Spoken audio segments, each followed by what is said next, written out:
Quando eu cheguei no E-Commerce Brasil há 12 anos, já tinha essa figura. Ele vem aí trabalhando, ele é um menino jovem, mas está no e-commerce. Lembra quando eu citei o nome, hoje de manhã, perguntando para vocês, do Jack London, lembram? Tem uma outra figura que também é tão importante na sequência disso daí, que é um nome que eu duvido que vocês também já tenham ouvido, que é uma figura chamada Ricardo Ikeda. Escreve sobre isso, para você entender, põe lá no Google, a importância dessa pessoa para o e-commerce, onde você está atuando agora. E o Gil vem de um relacionamento, desde a evolução do e-commerce, a evolução do varejo, o uso da tecnologia no varejo, é um estudioso, escreve uns artigos maravilhosos, infelizmente é muito raro. Pai de 2 seres especiais, trocou São Paulo por Jundiaí, foi aprender a ser feliz, vem para São Paulo em alguns dias da semana, e uma das coisas que me impressiona no Gil, ao longo dessas 12 anos que eu tenho o privilégio aqui de aprender com ele, ele nunca perdeu o brilho nos olhos. Quando ele se dispõe, ele está de férias, quando ele se dispõe a trazer um conteúdo ímpar para compartilhar aí o que ele aprendeu nos últimos tempos. Senhoras e senhores, Alexandre Gil, vice-presidente da Wake. Palmas para ele, pessoal. Obrigado, Vivi. Obrigado. Não vale fazer eu chorar aqui, se lembrar essas coisas. Boa tarde, turminha. Bom, metade do que ela falou é exagero e mentira. Mas imagina, eu amo ela, assim, a gente se conhece há bastante tempo. O Thiago, então, Baeta, sei lá, desde que começou o E-Commerce Brasil, antes, né, fomos tomar um cafezinho lá para ajudar a desenhar o modelo. Mas, enfim, a Vivi falou uma verdade que ela falou: eu estou de férias, né? Hoje é meu último dia de férias, mas para vir aqui falar com vocês e vir aqui para o E-Commerce Brasil é um prazer demais, e eu paro minhas férias para a gente bater um papo. A Vivi me deu um desafio de contar um pouquinho o que eu vi na último Big Show da NRF. NRF, alguém que todo mundo conhece aqui? Quem não conhece, levanta a mão.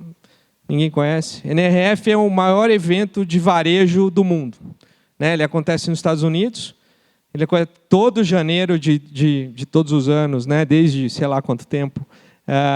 O varejo, a Associação de Varejistas americanos se reúne e junta todo mundo lá, 50 mil pessoas, num espaço enorme, e fala de tendências, de novas tecnologias, do que está acontecendo, o que vai acontecer no varejo, o que deu certo, o que deu errado, né? E a gente sempre volta de lá com uma série de inspirações, né? E eu tenho as minhas, né? E as minhas começam por esse título, né? Todo mundo aqui já ouviu falar de transformação digital, né? Todo mundo aqui, levanta a mão, transformação digital. Ou, em inglês, Digital Transformation, né? E aí eu estava até conversando um pouquinho com a Vivi na hora do almoço, né? Por que as coisas, às vezes, não funcionam, né? A gente, às vezes, põe os nomes impactantes demais, né? Pô, transformação digital, parece que eu tenho que jogar tudo que eu tenho fora, botar na lata de lixo e refazer tudo de novo. E aí, no fim do dia, o que a gente faz? Nada, né? Porque, cara, dá muito trabalho jogar tudo que eu tenho fora e fazer tudo de novo.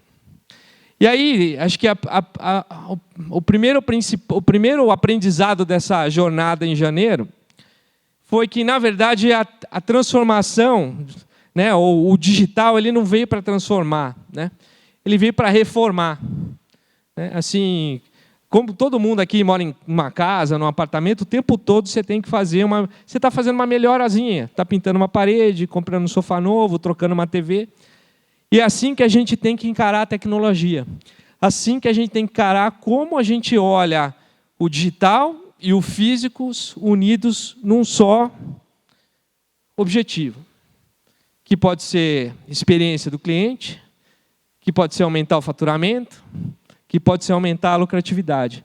Mas, no fim do dia, que a gente tenha uma operação mais eficiente em alguma das pontas. E aí esse é o primeiro essa talvez seja a primeira provocação. A gente tem que parar de olhar a transformação digital. Vamos fazer um Big Bang, vamos mudar tudo. E começar a olhar como é que a gente reforma os nossos negócios através de tecnologia. E quando você vai para lá, eu não sei se vocês têm ideia, né, disso, mas assim, o evento tem quase 50 mil pessoas. Desses 50 mil pessoas, esse ano, 3.500 atendentes eram brasileiros. E aí a gente se divide em várias delegações, tem delegações de 300, 200, 180, 150 pessoas. É super legal ir, porque você troca, né? Você é uma semana falando com pessoas que respiram varejo o tempo todo, então é super legal esse processo. Mas a gente está muito mal acostumado a ir em lojas ou em operações que são... como é que a gente chama? São vitrines, né? São showcases para o varejo americano. E aí eu estava até conversando com a Vivi agora há pouco, que assim, Nova York ou Manhattan já é a exceção da exceção dos Estados Unidos, né? A nata do consumo americano está lá. E é óbvio que a principal loja da Nike está lá em Nova York com um monte de coisa legal, com uma quadra de basquete, né? É óbvio que tem experiência, é óbvio que tem uma loja da Swarovski, 7 vezes maior que uma loja normal da Swarovski, com um diamante desse tamanho na vitrine.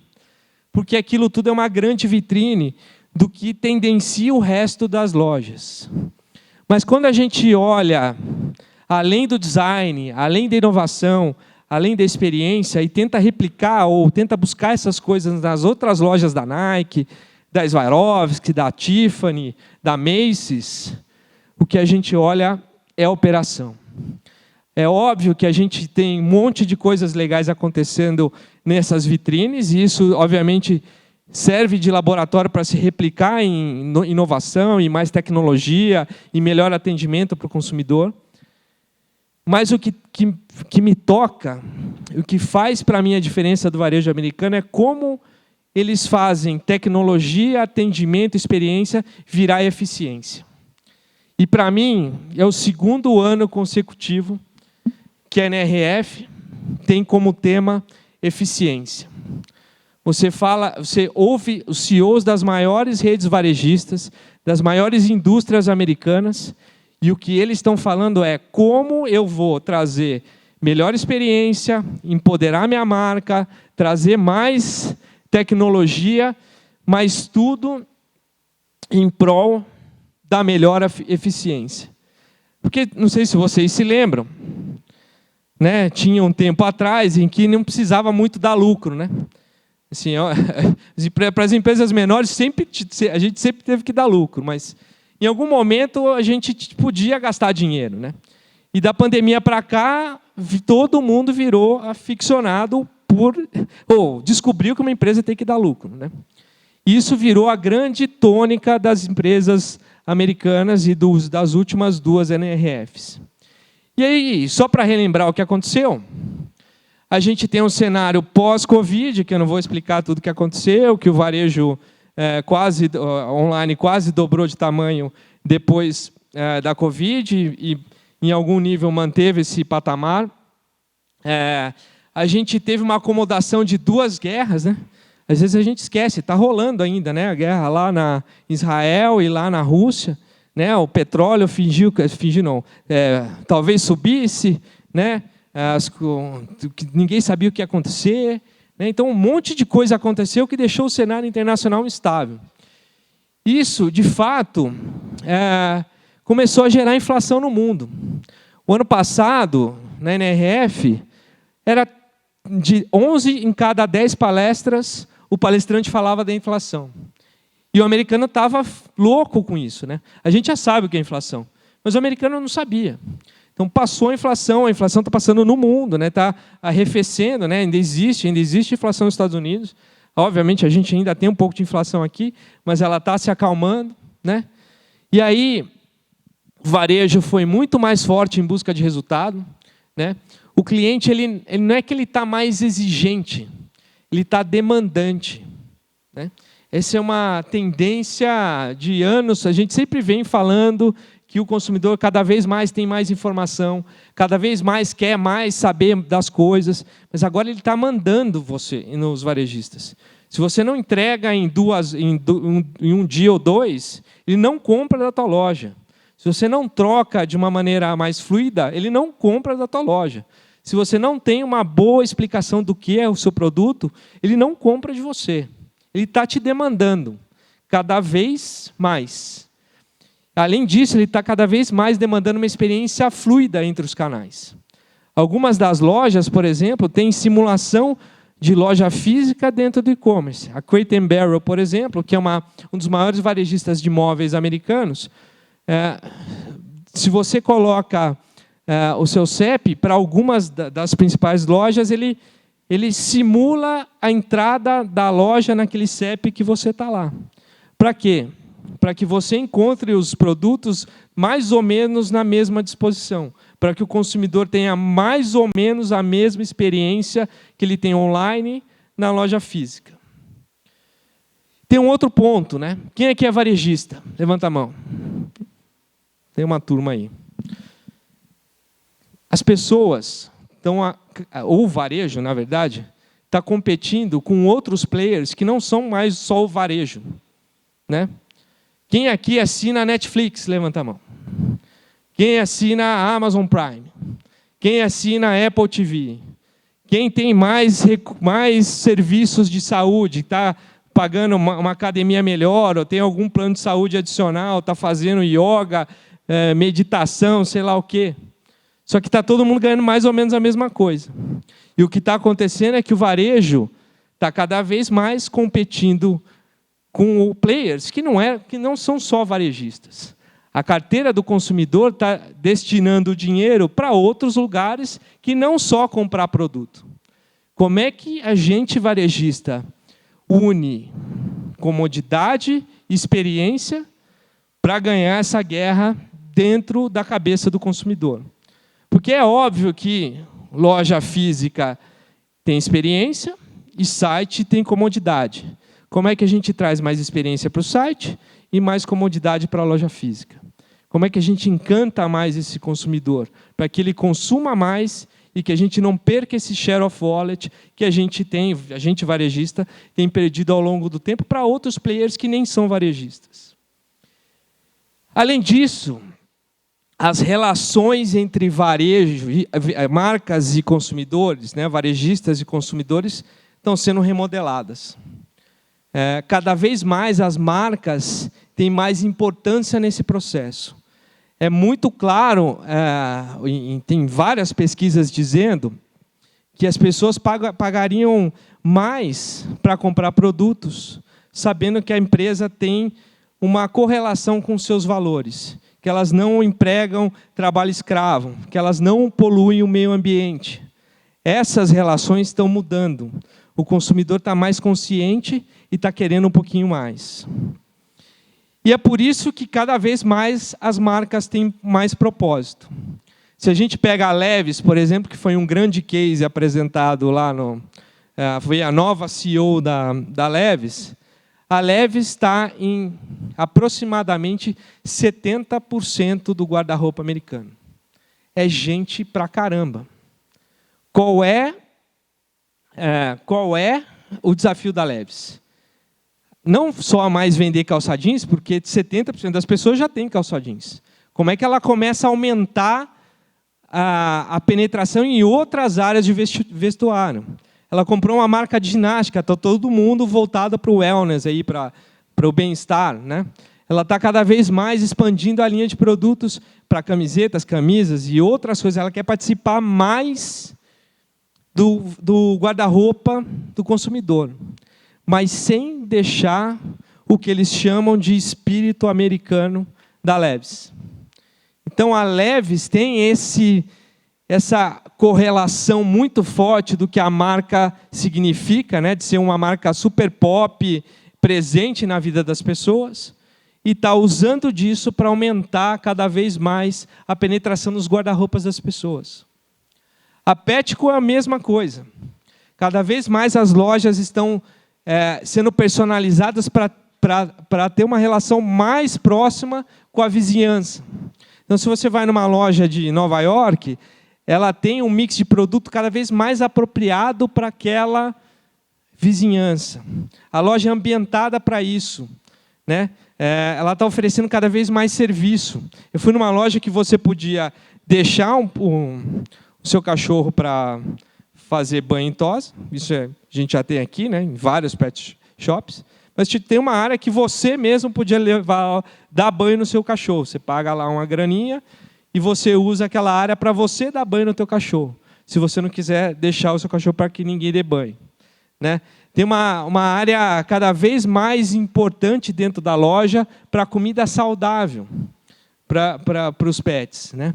Cada vez mais eles são contra a venda de animais, estão muito indo para a adoção, né? Então, ela está cada vez mais ligando a marca, os valores da marca, para esse consumidor moderno. E esse consumidor moderno está cada vez mais ligado em outros canais de comunicação. É notório o boom que os influenciadores têm trazido para as marcas e para os varejos. E aí cabe a vocês, varejistas, entenderem quem são os influenciadores corretos, qual a mensagem correta, porque eles podem, ao mesmo tempo, lançar sua marca no céu, como jogar a empresa de vocês no inferno, né?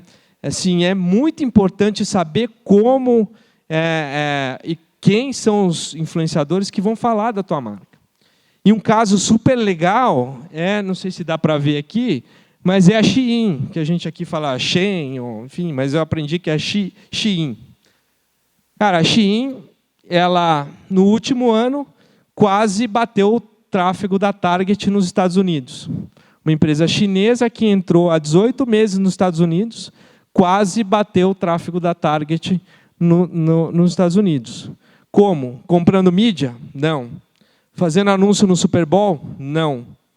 Simplesmente usando micro-influenciadores.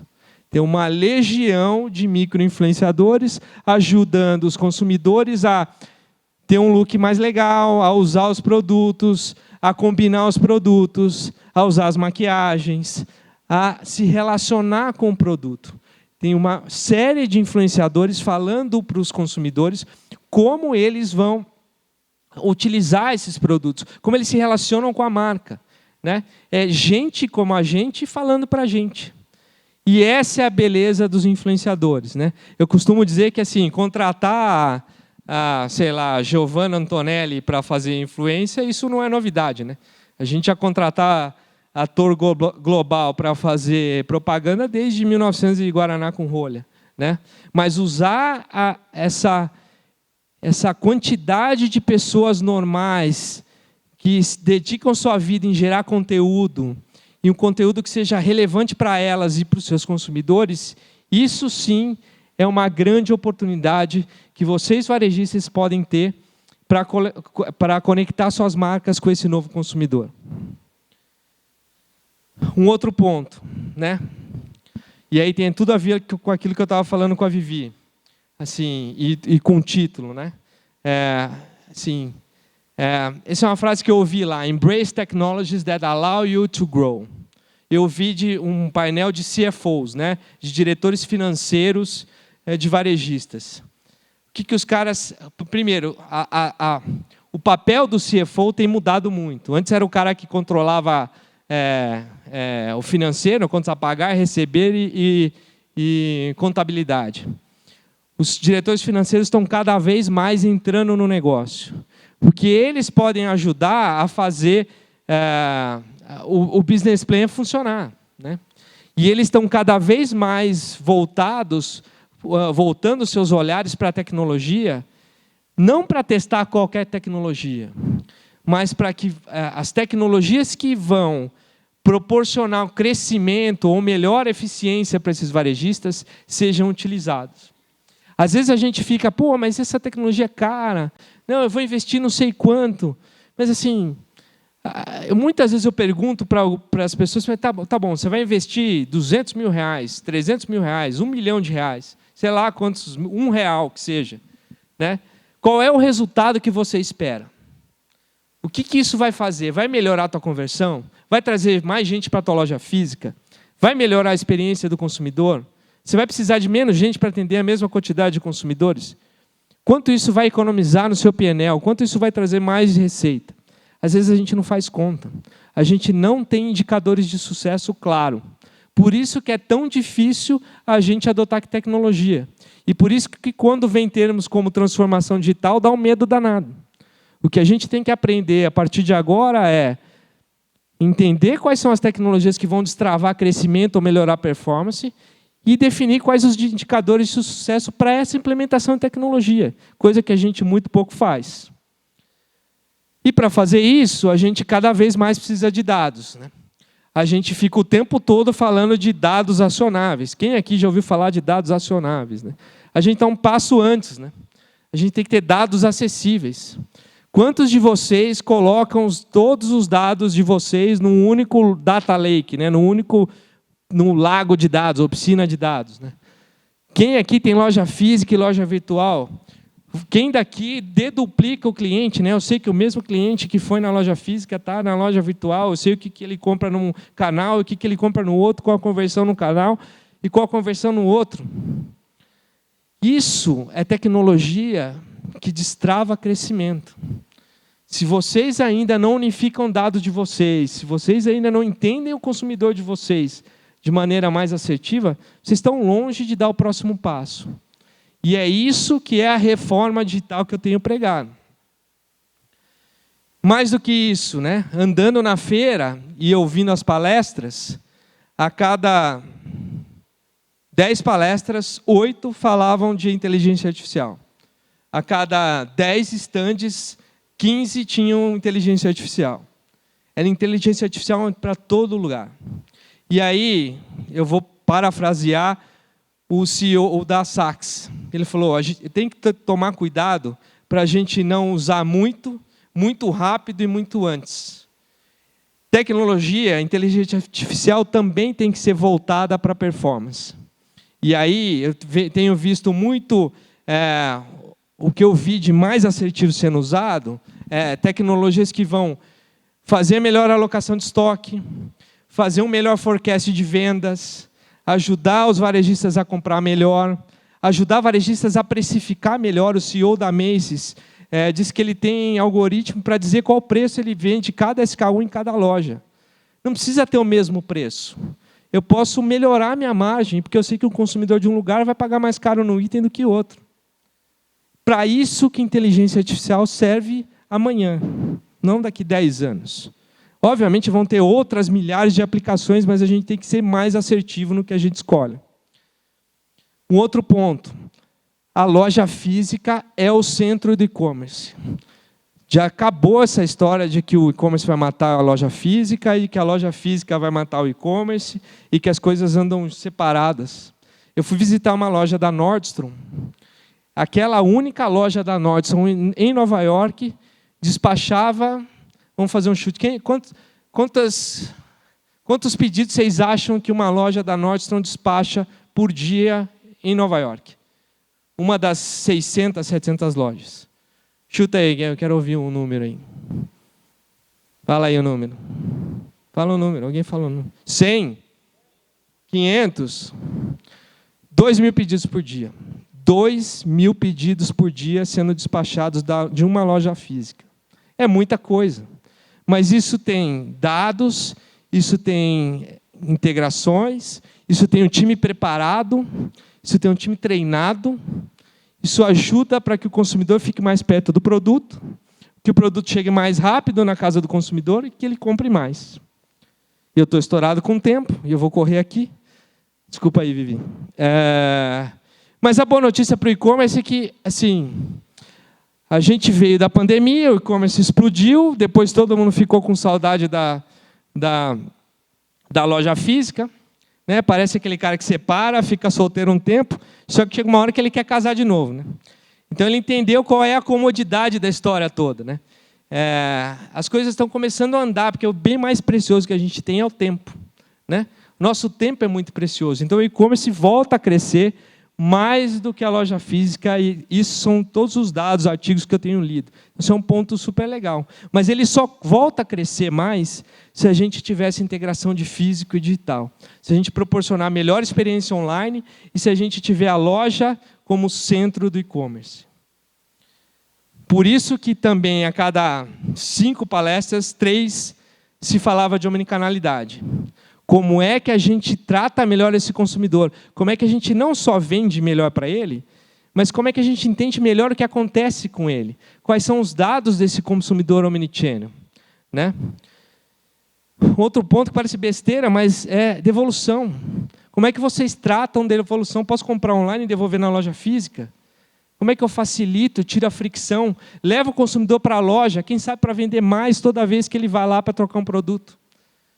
Esse ponto tem que ser cada vez mais explorado, e é o que eu vi cada vez mais varejistas americanos falando que estão tirando esse tipo de fricção. Outra coisa, eu vi essa frase da CEO de uma loja chamada Reformation. Ela disse que a tecnologia serve para habilitar os humanos terem mais contato. O que ela falou assim, tudo que ela faz na loja dela para deixar o vendedor dela ocioso, se ela puder botar tecnologia para isso, ela faz. Porque, assim, a partir daí, ela consegue ter um vendedor mais proativo e mais conectado com o consumidor final. Ela mediu e ela conseguiu melhorar em quase 40% a adição de itens por carrinho. Ela tem lá um provador desses virtuais, né? Você chega, tem um app, você bipa os produtos que você quer, vai para o provador, você recebe os produtos lá. Parece assim, só uma firula. Mas para ela usa isso como se fosse o Google Analytics da loja física. Ela sabe qual é a conversão por SKU quando o consumidor vai para o provador. Ela sabe qual é a conversão por item quando o cara vai para o carrinho, porque o provador é o carrinho. Então, ela consegue medir quais os itens, o que está dando certo, o que está dando errado, como é que ela ajusta o sortimento dela. E cada vez mais a gente vê uma série de tecnologias para empoderar o vendedor. O vendedor tem um papel cada vez mais importante. Né? Então, o vendedor tem que ter na mão dele tudo sobre o cliente. Ele tem que poder tirar o pedido. Ele tem que poder usar estoque de outra loja para fechar o pedido. Ele tem que ter recomendação do que fazer. Ele tem que ter recomendação de que produto oferecer. Esse é um ponto cada vez mais importante. Outro ponto, né? Isso que eu acabei falando. A loja tem que ter pontos de contato. E você tem que medir o que acontece na loja para usar a seu favor. De novo, alimentando toda aquela base de dados. Por último, uma outra maneira que os varejistas têm usado para rentabilizar suas operações é monetizar o seu tráfego, a sua audiência. Tem varejistas de todo tamanho, de toda espécie, né? Tem uma farmácia, o Walmart, uma empresa que vende coisas para casa, e uma empresa de beleza, que nem é tão grande assim, vendendo os seus dados, né? Vendendo a audiência para a indústria. Como é que eu falo melhor com o consumidor? Quem mais está na frente do consumidor do que o varejista? Né? Se eu tenho esses dados todos num lugar só, eu posso monetizar isso. Eu posso vender para a indústria, eu posso vender anúncio, eu posso vender uma campanha promocional, eu posso fazer um monte de coisa. E cada vez mais o que a gente chama de retail media tem tomado espaço nos Estados Unidos. E é isso que eu tinha para vocês hoje. Muito obrigado. Quem quiser falar comigo depois, aqui estão minhas redes sociais. Um prazerzaço estar aqui com vocês. Bom demais, gente. Valeu. Fica aqui. Calma aí que a gente ainda tem um tempinho para perguntas. Boa. Uma perguntinha, pessoal? Vocês vão deixar para mim de novo, não, né? Por favor. Aqui, Gil, enquanto isso. Muito obrigado. Uma. Tira a foto aí, André. Tá bom. Boa. Vamos lá, eu vou fazer uma então, Gil. Vamos lá. Quando o pessoal está mais tímido, eu puxo. Mas depois, quem quiser, gente, os contatos do Gil estão todos aqui também. O Gil é um especialista em experiência do cliente. E trouxe muita inovação aqui, muitas provocações. Tenho certeza que a gente sai daqui com, né, a mente borbulhando. Mas, Gil, pensando na realidade dos varejistas que estão aqui, qual que é a dica que você pode dar para quem vai sair daqui hoje e amanhã vai ser consumido pela operação? Como priorizar pelo menos uma dessas provocações que você trouxe aqui? Cara, eu vou falar duas coisas. Primeiro, hoje tem um monte de tecnologias legais pra caramba que são super democráticas, né? Que cabem em bolsos de pequenas, micro, grandes empresas. Dá para fazer muita coisa com tecnologia. Então, às vezes, a gente fica com medo de inovar, de implementar coisas para melhorar a experiência, para aumentar a performance, e a gente não olha para tudo isso que está acontecendo, né? Eu até brinco, né? Você estava na NRF também, né? Assim, o americano, ele fica, se você olhar, 30% dos americanos ficam nas palestras, 70% dos americanos estão na feira, que tinham, sei lá, dezenas de milhares de expositores. O cara está ávido para saber, porque assim, quem está produzindo tecnologia é o cara que mais pode ajudar o varejista, né? E não estou falando isso porque a gente produz, assim, eu estou falando isso do coração. Assim, olhar o que tem de tecnologia, porque tem um monte de coisa legal, simples e barata, que pode ajudar o negócio de vocês amanhã. Então, estar aberto a essas novas tecnologias é super importante. E o segundo ponto é aquele negócio que eu falei de indicador de sucesso, para mim é fundamental. Porque assim, não adianta nada vocês contratarem uma tecnologia, sei lá, qualquer, ou mudar um processo, ou fazer um treinamento com o time de vendas, ou mudar a cara da home, sem saber o que vocês esperam com isso amanhã, né? Então, assim, tenham claro o que vocês querem fazer e o que vocês esperam com isso, para medir se deu certo ou se não deu certo. Porque senão tudo fica caro, né? Tudo é... Porque não só caro de grana, mas assim, é caro de tempo, né? Tem o time envolvido lá para fazer alguma coisa, mas será que aquilo faz sentido? Será que aquilo vai trazer resultado? Qual o resultado você espera? Então, esses para mim são os dois pontos aqui. Sensacional. Obrigado, Gil. Obrigado, valeu, gente. Salve de palmas. Valeu.